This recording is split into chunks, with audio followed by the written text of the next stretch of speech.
ఉన్నాం. కానీ మన హోమ్ మినిస్టర్ గారికి ఇవేవీ పట్టట్లేదు. వీటి కోసం ఆవిడ స్పందించరు. మొన్నే చూసాం, సత్యసాయి జిల్లాలో 14 సంవత్సరాల దళిత మైనర్ బాలికని 14 మంది టీడీపీ కార్యకర్తలు దారుణంగా 6 నెలల పాటు అత్యాచారం చేశారు. వీడియోలు తీసి బ్లాక్మెయిల్ చేయడం జరిగింది. వాళ్ళందరూ కూడా టీడీపీ కార్యకర్తలే. దాని మీద మాత్రం హోమ్ మినిస్టర్ గారు స్పందించరు. అంతకుముందు తీసుకుంటే వెస్ట్ గోదావరి ఉండి నియోజకవర్గంలో మనం చూసాం, ఒక మైనర్ బాలిక మీద అత్యాచారం, 8 సంవత్సరాల మైనర్ బాలికని 75 సంవత్సరాల వృద్ధుడు అత్యాచారం చేయడం జరిగింది. ఇవేవి కూడా మన హోమ్ మినిస్టర్ గారికి కనిపించదు. కానీ మా వైఎస్ఆర్ కాంగ్రెస్ పార్టీ మీద, మా జగన్మోహన్ రెడ్డి గారి మీద, అతని కుటుంబ సభ్యుల మీద దుమ్మెత్తిపోయడంలో మాత్రం హోమ్ మినిస్టర్ గారు ముందుంటారు. సాక్షి టీవీలో జరిగిన ఒక డిబేట్లో ఒక జర్నలిస్టు తప్పుగా మాట్లాడితే అతను చేసిన వ్యాఖ్యలను పట్టుకొని ఆ వ్యాఖ్యల్ని అతను వెనక్కి తీసుకోవడం జరిగింది, క్షమించమని కోరడం జరిగింది. అలాగే సాక్షి టీవీ కూడా దీని మీద ఖండన విడుదల చేయడం జరిగింది. ఈ వ్యాఖ్యలను పట్టుకొని మా పార్టీని, జగన్మోహన్ రెడ్డి గారిని, అతని కుటుంబ సభ్యుల్ని గురించి దుమ్మెత్తి పోస్తూ చంద్రబాబు నాయుడు గారు, ఈ కూటమిలో ఉన్న నాయకులు, మంత్రులు, వీళ్ళ ఎల్లో మీడియా అదే పనిగా పెట్టుకొని ప్రచారం ప్రారంభించారు. చంద్రబాబు నాయుడు గారి సంగతి మనందరికీ తెలుసు. అతను ఎలాంటి రాజకీయం అంటే జరగంది జరిగినట్టుగా చెప్తూ, లేనిది ఉన్నట్టుగా చెప్తూ, జరిగిన విషయాన్ని వక్రీకరించి రాజకీయాలు చేయడం మొదటి నుంచి కూడా మన ముఖ్యమంత్రి గారైన చంద్రబాబు నాయుడు గారికి వెనతో పెట్టిన విద్య. ఈ విషయాన్ని కూడా డైవర్ట్ చేస్తూ ఆల్రెడీ ఖండించిన విషయాన్ని, అలాంటి తప్పుడు మాటల్ని మా పార్టీ ఎప్పుడూ హర్షించదు. దాన్ని ముందుగానే వెంటనే సాక్షి టీవీ ఖండించడం జరిగింది. దాన్ని పట్టుకొని దాన్ని వక్రీకరిస్తూ చిల్లువలు పలువులు చేస్తూ ఈ విధంగా ఇలాంటి దోషణలకు పాల్పడడం ఎంతవరకు సమంజసమని నేను అడుగుతూ ఉన్నాను. తీసుకుంటే ఏడాది గడిచింది ఈ కూటమి ప్రభుత్వం అధికారంలోకి వచ్చి. ఏడాది పాలనలో పూర్తిగా వీళ్ళు వైఫల్యం చెందారు. ఇచ్చిన హామీలు ఏవొకటి అమలు చేయలేదు సరికదా. మహిళల రక్షణ విషయంలో పూర్తిగా వైఫల్యం చెందిన విషయం మనం చూసాం. ఈరోజు ఆంధ్రప్రదేశ్ రాష్ట్రంలో మహిళల మాన ప్రాణాలు గాల్లో దీపాల్లో ఉన్నాయి. ఇలాంటి పరిస్థితిలో డైవర్షన్ పాలిటిక్స్కి వీళ్ళు పూనుకోవడం జరిగింది. ఎంతసేపు కూడా రెడ్ బుక్ రాజ్యాంగం ఏ విధంగా అమలు చేయాలి, ప్రతిపక్ష నాయకుల మీద కక్షపూరిత చర్యలు ఏ విధంగా తీసుకోవాలి, పోలీసుల్ని అక్రమ కేసులు పెట్టడానికి ఏ విధంగా ఉపయోగించాలి, అక్రమ కేసులు పెట్టి ప్రతిపక్ష నాయకుల్ని ఏ విధంగా అరెస్టులు చేయాలి, దాని మీద దృష్టి పెట్టారు తప్ప మహిళల మాన ప్రాణాల రక్షణ మీద వీళ్ళు దృష్టి పెట్టలేదు. ఇలాంటి ఇష్యూస్ ఏవైనా దొరికితే దాన్ని పట్టుకొని చిలువలు పలువులు చేస్తూ మా జగన్మోహన్ రెడ్డి గారి మీద, అతని కుటుంబ సభ్యుల మీద తిట్టడం, దుమ్మెత్తిపోయడం పనిగా పెట్టుకోవడంలో వీళ్ళు ముందుంటూ ఉన్న పరిస్థితి మనం చూస్తూ ఉన్నాం. అంటే దిగజారుడు రాజకీయాలు అన్నమాట. వీళ్ళ వైఫల్యాలను కప్పుపుచ్చుకోవడానికి ఇలాంటి దిగజారుడు రాజకీయాలకి వీళ్ళు పూనుకోవడం ఎంతవరకు సమంజసమని నేను అడుగుతున్నాను. హోమ్ మినిస్టర్ గారేమో ఈరోజు ప్రెస్ మీట్ పెట్టి చెప్తున్నారు, విలువల గురించి మాట్లాడుతున్నారు. మా భారతమ్మకి విలువలు ఇవి నేర్పిస్తారట. అమ్మ హోమ్ మినిస్టర్ గారు, మీకు ఒకటే చెప్తున్నాను, మా భారతమ్మకి విలువలు నేర్పించే స్థాయి మీది కాదు. మా భారతమ్మ గురించి మీకేం తెలుసు? ముందు మీరు విలువలు నేర్పించడం మీద దృష్టి పెట్టకుండా మీ బాధ్యతలు నిర్వర్తించడం మీద దృష్టి పెడితే బాగుంటుందమ్మా. ఎందుకంటే ఇప్పుడే చూసాం, అనంతపురంలో ఘోరంగా ఇంటర్ విద్యార్థిని దారుణ హత్యకు గురైంది. 7 రోజుల క్రితమే వాళ్ళు కంప్లైంట్ ఇచ్చారు. మీరు ఏం చేశారమ్మా 7 రోజులు? కనీసం ఎస్పీకేని అడిగారా? ఈ అమ్మాయి మీద మిస్ అయింది అని కంప్లైంట్ ఇచ్చారు, ఏమైంది అనేసి మీరు ఎంక్వైరీ చేశారా? చేస్తే ఇలాంటి దారుణ హత్యకు గురయ్యేది కాదు కదా. అదే ఉమ్మడి అనంతపురం జిల్లా, ఇప్పుడు సత్యసాయి జిల్లాలో 14 మంది టీడీపీ కార్యకర్తలు, 14 సంవత్సరాల దళిత మైనర్ బాలిక, మీ సామాజిక వర్గానికి చెందిన ఒక మైనర్ బాలిక ఎంత దారుణంగా అత్యాచారానికి గురి కాబడింది 6 నెలలుగా. మీరు ఏం చేశారా మా విషయంలో? కనీసం స్పందించారా? ఎన్ని సంఘటనలు జరుగుతూ ఉన్నాయమ్మా. మొన్ననే చూసాం, వైఎస్ఆర్ కడప జిల్లాలో 3 సంవత్సరాల ముక్కు పచ్చలారని బాలికను అత్యాచారం చేసి హత్య చేసేసాడు ఒకడు. మీరు ఏం చేశారమ్మా? కనీసం స్పందించారా? ఈ కుటుంబాలన్నిటికీ ఎక్కడైనా ఏమాత్రం ధైర్యం చెప్పడం, ఓదార్చడం, ఒక ఆర్థిక భరోసా ఇవ్వడం మీరేమైనా చేశారా? అది ఏమీ చేయకుండా ఈ డైవర్షన్ పాలిటిక్స్ పట్టుకొని మీరు మా భారతమ్మకు విలువలు నేర్పిస్తారా? మీకు అసలు విలువలు నేర్పించే అర్హత మీకు ఉందా అని నేను అడుగుతున్నాను. ఎంతసేపు డైవర్షన్ పాలిటిక్స్.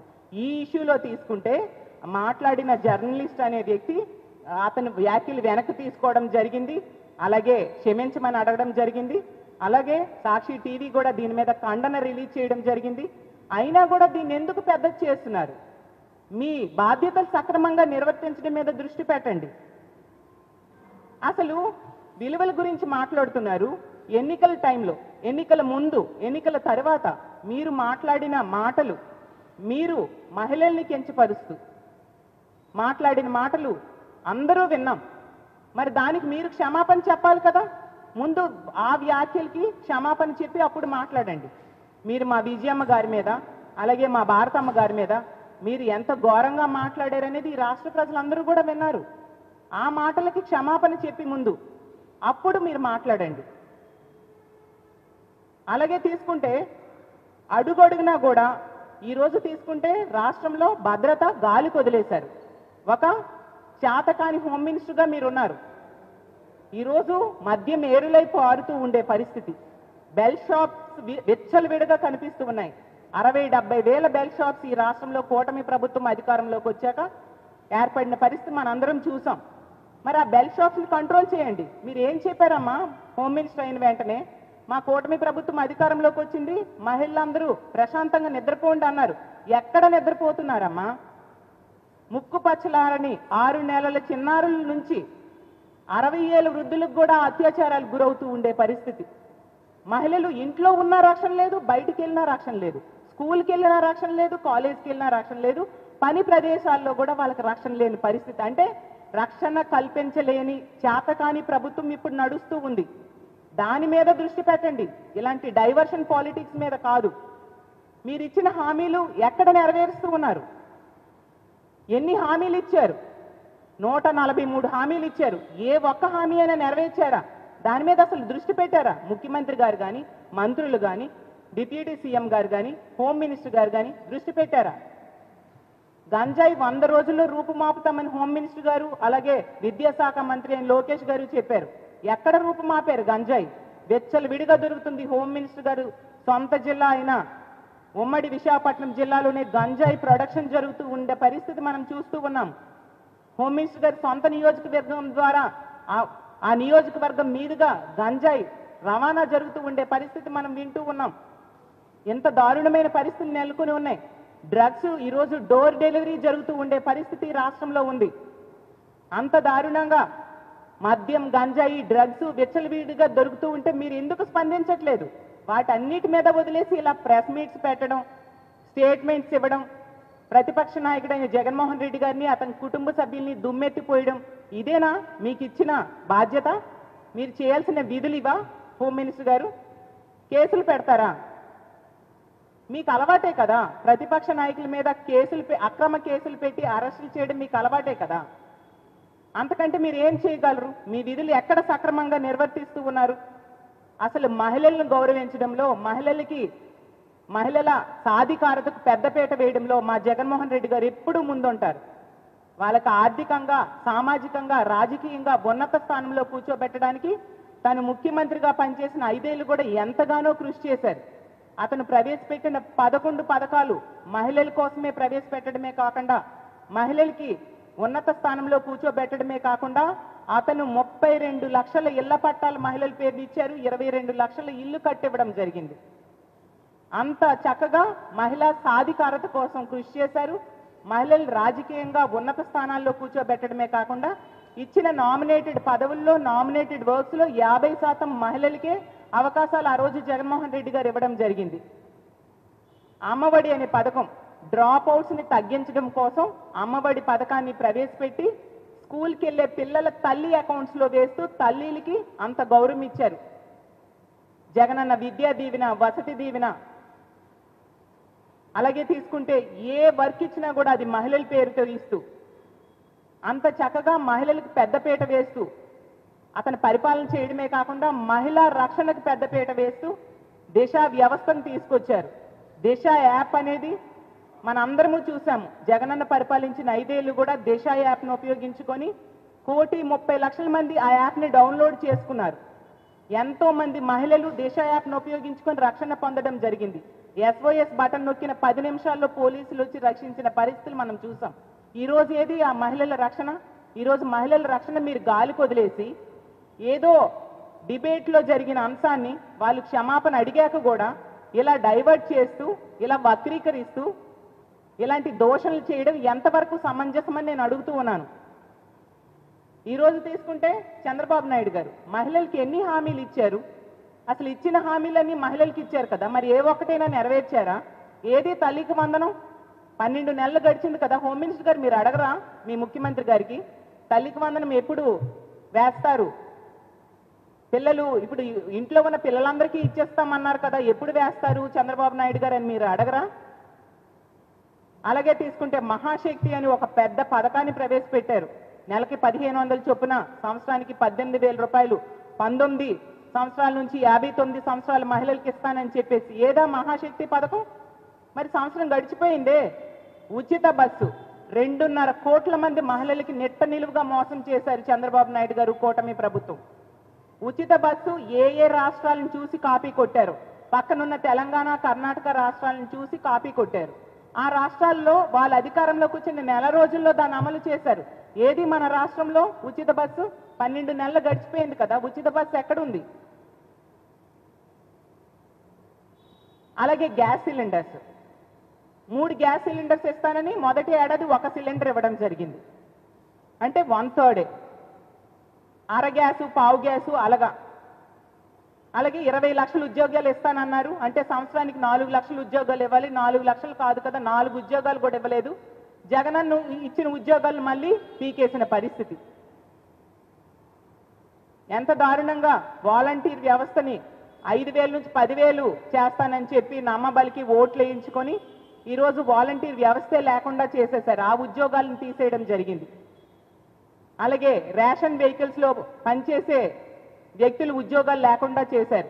అలాగే గవర్నమెంట్ మద్యం షాప్స్లో పనిచేసే ఉద్యోగస్తులకి ఉద్యోగాలు లేకుండా చేయడం జరిగింది. ఈ విధంగా ఇన్ని ఉద్యోగాలు, 50,000 అవుట్సోర్సింగ్ ఉద్యోగాలను తీసేయడం జరిగింది. ఇన్ని ఉద్యోగాలు తీసేశారు, ఒక్కటి కూడా కొత్తది ఇవ్వకుండా. వీటన్నిటి మీద మీ చంద్రబాబు నాయుడు గారిని ప్రశ్నించండి అమ్మా. హామీలు ఒక్కటి నెరవేర్చలేదు సరికదా, ఎంత దారుణంగా ప్రజల్ని మభ్యపెట్టి మోసం చేశారు. ఇప్పుడు డైవర్షన్ పాలిటిక్స్ చేస్తూ లేని విషయాన్ని ఉన్నట్టుగా ఆపాదిస్తూ జగన్ గారిని, అతని కుటుంబ సభ్యుల్ని, మా వైఎస్ఆర్ కాంగ్రెస్ పార్టీని ఈ విధంగా కామెంట్స్ చేయడం ఎంతవరకు సమంజసం? నిజం చెప్పాలంటే అమరావతి ఏరియా గురించి మీరు మాట్లాడుతూ ఉన్నారు. ఆ ఏరియాలో 50,000 ఇళ్ల పట్టాలు బీసీ, ఎస్సీ, ఎస్టీ మహిళల పేరున జగనన్న ఇవ్వడం జరిగింది. మీరు వచ్చాక అవి లేకుండా చేసేసరే. మీకేం గౌరవం ఉంది మహిళల మీద?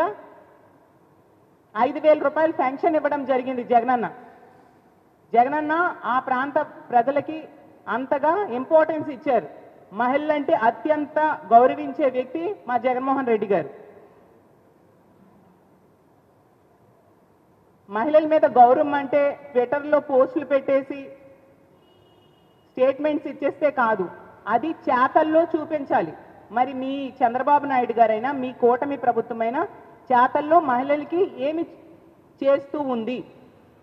ఒకవైపు ఇచ్చిన హామీలు అమలు చేయలేదు, ఇంకోవైపు రక్షణ గాలికి వదిలేశారు. ఈరోజు ఆడపిల్లల పరిస్థితి ఆంధ్రప్రదేశ్ రాష్ట్రంలో అత్యంత దారుణంగా ఉంది. ఈ మద్యం, గంజాయి, డ్రగ్స్కి బానిస అయిపోయి ఒక మృగాల్లా ప్రవర్తిస్తూ ఉండే పరిస్థితి. దారుణంగా అత్యాచారాలు చేస్తున్నారు, హత్యలు చేస్తూ ఉన్నారు. అసలు మన ప్రజాస్వామ్య రాజ్యంలో ఉన్నామా లేదా ఆటవిక రాజ్యంలో ఉన్నామా తెలియని పరిస్థితుల్లో ఈరోజు ఆంధ్రప్రదేశ్ రాష్ట్రంలో మహిళలు ఉన్నారు. అంత దారుణంగా చిన్నపిల్ల లేదు, పెద్దోళ్ళు లేదు, ఆడది కనిపిస్తే చాలు ఈ కూటమి ప్రభుత్వం అధికారం వచ్చాక అత్యాచారానికో హత్యకో గురవుతున్నారు. ఈ రోజు తీసుకుంటే అసెంబ్లీ సాక్షిగా మీరే చెప్పారు, రోజుకి 70-80 కేసులు మహిళలపై అఘాయిత్యాలు నమోదవుతున్నాయని. అంటే గంటకి 3-4 కేసులు నమోదవుతున్నాయి. మరి మీరు వాటన్నిటి మీద స్పందించండి అమ్మా. అది మానేసి విలువల గురించి మాట్లాడే అర్హత మీకు ఎక్కడుంది? మీ బాధ్యతల మీద మీరు ముందు దృష్టి పెట్టాల్సిందిగా కోరుతున్నాను. అసలు లా అండ్ ఆర్డర్ కంట్రోల్ చేయడంలో మీ ట్రాక్ రికార్డ్ అత్యంత దారుణంగా ఉంది. కొద్ది రోజుల క్రితం చంద్రబాబు నాయుడు గారు చేసిన సర్వేలోనే మీ హోమ్ డిపార్ట్మెంట్ 18వ స్థానం, 20 స్థానాల్లో 18వ స్థానంకి వచ్చింది. అంటే ఎంత దారుణంగా మీరు పాలనలో వైఫల్యం చెందారు అనేది అర్థమవుతుంది. సాక్షాత్తు మీ డిప్యూటీ సీఎం గారే చెప్పారు, హోమ్ మినిస్టర్గా మీరు వైఫల్యం చెందారు అని చెప్పేసి. ఇన్ని సంఘటనలు జరుగుతుంటే అసలు సత్యసాయి జిల్లాలో మొన్ననే జరిగింది కదా, 14 సంవత్సరాల బాలిక, 9వ తరగతి బాలికని తండ్రి చనిపోయాడు. మీ కార్యకర్తలు 14 మంది ఈ విధంగా చేయడం జరిగింది కదా, ఎందుకు వాళ్ళని అరెస్ట్ చేయట్లేదు? ఒక దళిత మహిళా హోమ్ మినిస్టర్ రాష్ట్రానికి ఉన్నారు, ఎందుకు ఈ దుర్మార్గులను అరెస్ట్ చేయట్లేదు? అంటే తెలుగుదేశం పార్టీ కార్యకర్తలు అయితే మీరు అరెస్ట్ చేయరా? ఒక మహిళా ఎమ్మెల్యే రాప్తాడు నియోజకవర్గానికి ఉన్నారు, ఆవిడ నివసిస్తున్న ఊరికి గ్రామానికి దగ్గరలోనే ఈ సంఘటన జరిగింది, అయినా వాళ్ళకి న్యాయం జరగట్లేదే. అలాగే తీసుకుంటే మహిళా ఎస్పీ ఉన్నారు, ఆవిడైనా న్యాయం చేస్తుందని ఆశిస్తూ ఉన్నాను. ఆ జిల్లాకి మహిళా మంత్రి కూడా, మరి ఆవిడేం చేస్తున్నారు? అంత దారుణంగా మహిళల రక్షణ ఈ కూటమి ప్రభుత్వంలో గాలి కొదిలేసి ఇలా డైవర్షన్ పాలిటిక్స్లో భాగంగా ఇలాంటి పక్కదారి పడుతూ ఎంతసేపు ప్రతిపక్ష పార్టీల మీద అక్రమ కేసులు పెడుతూ అక్రమ అరెస్టులు చేస్తూ పబ్బం గడుపుకుంటూ ఉన్నారు. ఫైనల్గా హోమ్ మినిస్టర్ గారికి మేము చెప్పేది ఒకటే, ఈ సంఘటనలో సాక్షి టీవీ డిబేట్లో ఆ జర్నలిస్ట్ మాట్లాడిన మాటలు సమర్థనీయం కాదు అని వైఎస్ఆర్ కాంగ్రెస్ పార్టీ స్పష్టంగా చెప్పింది. సాక్షి టీవీ కూడా చాలా స్పష్టంగా దీనికి ఖండన ఇవ్వడం జరిగింది.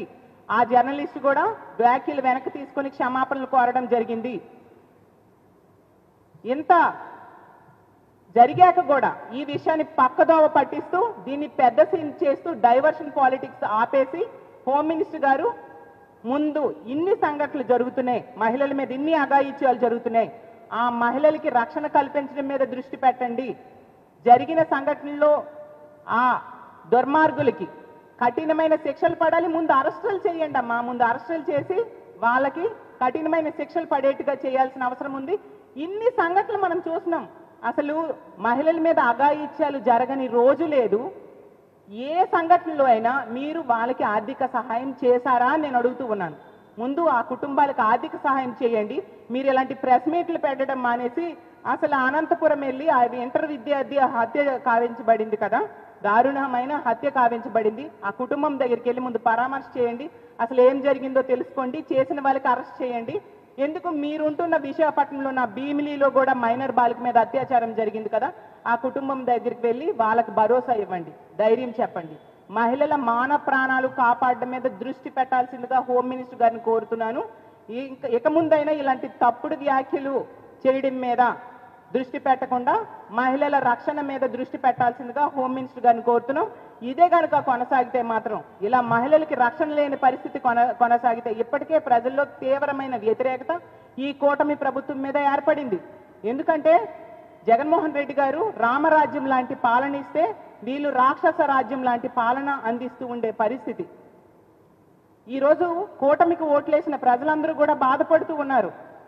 ఎందుకు ఇలాంటి వాళ్ళకి ఓట్లేసామా అని చెప్పి గుడిలో ఉన్న దేవుణ్ణి వెలేసి మళ్ళీ దేవుడు కావాలని పూజలు చేస్తున్నట్టుగా ఉంది మా పరిస్థితి అనేసి వాళ్ళకు ఓట్లేసిన ప్రజలు ఈరోజు బాధపడుతూ ఉండే పరిస్థితి. ఎప్పుడు ఎన్నికలు వచ్చినా మళ్ళీ వైఎస్ఆర్ కాంగ్రెస్ పార్టీకి పట్టం కట్టడానికి ప్రజలు సిద్ధంగా ఉన్నారు. అన్ని వర్గాల ప్రజల్ని మీరు మోసం చేశారు. పోలీస్ వ్యవస్థను ఈరోజు నిర్వీర్యం చేశారు. ప్రజాస్వామ్యంలో ఉన్నామా లేదా తెలియని పరిస్థితి. ఎంతసేపు రెడ్ బుక్ రాజ్యాంగం అమలు మీద దృష్టి పెట్టి ఎల్లో బుక్లో ఇచ్చిన హామీలని తొంగలో తొక్కిన పరిస్థితి మనం చూస్తూ ఉన్నాం.